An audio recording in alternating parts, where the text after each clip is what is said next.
ఈరోజు urban areas లో గాని, ఈరోజు ఇన్ఫ్రాస్ట్రక్చర్ గాని, రోడ్లు గాని, రైళ్లు గాని, అనేక అభివృద్ధి పనులు, విద్య గాని, వైద్యం గాని అనేక రంగాల్లో ఈరోజు నిధులు ఇస్తున్నది అంటే కేంద్ర ప్రభుత్వం నిధుల ద్వారానే ఇలా మున్సిపాలిటీలు అభివృద్ధి జరుగుతా ఉంది.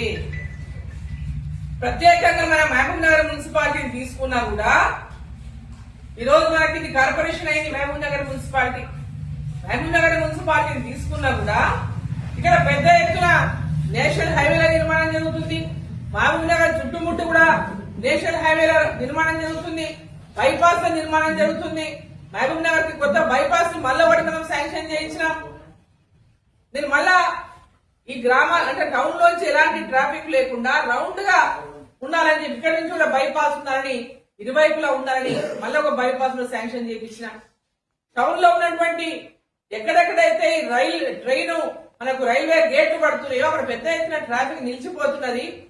కాబట్టి రైల్వే ఆర్ఓబి కావాలి కదా అని చెప్పి ప్రతి ఒక్క ప్రాంతం వాళ్ళు వీరన్నపేట గాని, తిమ్మసానిపల్లి గాని, బోయపల్లి గాని, టీడీగుట్ట గాని, అదేవిధంగా మోతీనగర్ లో ఫుట్ఓవర్ బ్రిడ్జ్ గాని, దేవరకద్రలో అంటే అక్కడ ఆల్రెడీ ఆర్ఓబి ఉంది దేవరకద్రలో. కానీ ఊళ్ళో ఉన్నటువంటి వాళ్ళకి దాటాలంటే ప్రతిసారి చాలా ఇబ్బంది పడతా ఉందని అక్కడ కూడా లో హైట్ తో మనం సబ్వేని అక్కడ నిర్మాణం చేపట్టాలని అది కూడా శాంక్షన్ అయింది దేవరకద్రది.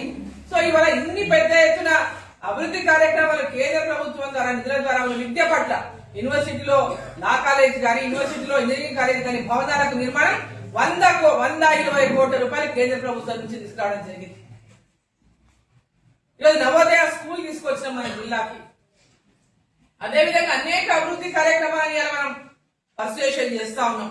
సో మహబూబ్ నగర్ పట్టణ ప్రజలు కూడా మహబూబ్ నగర్ లో కాంగ్రెస్ పార్టీ కానీ, టీఆర్ఎస్ పార్టీ కానీ వాళ్ళు ఏ విధమైనటువంటి గతంలో జరిగిన అభివృద్ధి కూడా కేంద్ర ప్రభుత్వం చెప్పడం జరిగింది. టీఆర్ఎస్ పార్టీ అధికారంలో ఉన్నప్పుడు కూడా అమృత్ స్కీమ్ కింద పెద్ద ఎత్తున మున్సిపాలిటీ నిధులు ఇచ్చింది.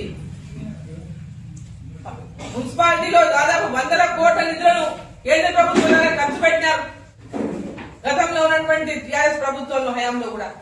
సో నేను ప్రజలందరినీ కోరుతా ఉన్నా, మహబూబ్ నగర్ పట్టణ ప్రజల్ని మొట్టమొదటిసారిగా ఇది కార్పొరేషన్ అయింది మహబూబ్ నగర్ టౌన్. దీనికి అన్ని పక్కల కూడా అభివృద్ధి ఈరోజు కేంద్ర ప్రభుత్వం ద్వారా జరుగుతుంది. కేంద్ర ప్రభుత్వం ఇంకా జరగాల్సింది చాలా ఉంది. కాబట్టి దీన్ని మీరందరూ కూడా పెద్ద ఎత్తున ఆశీర్వదించండి.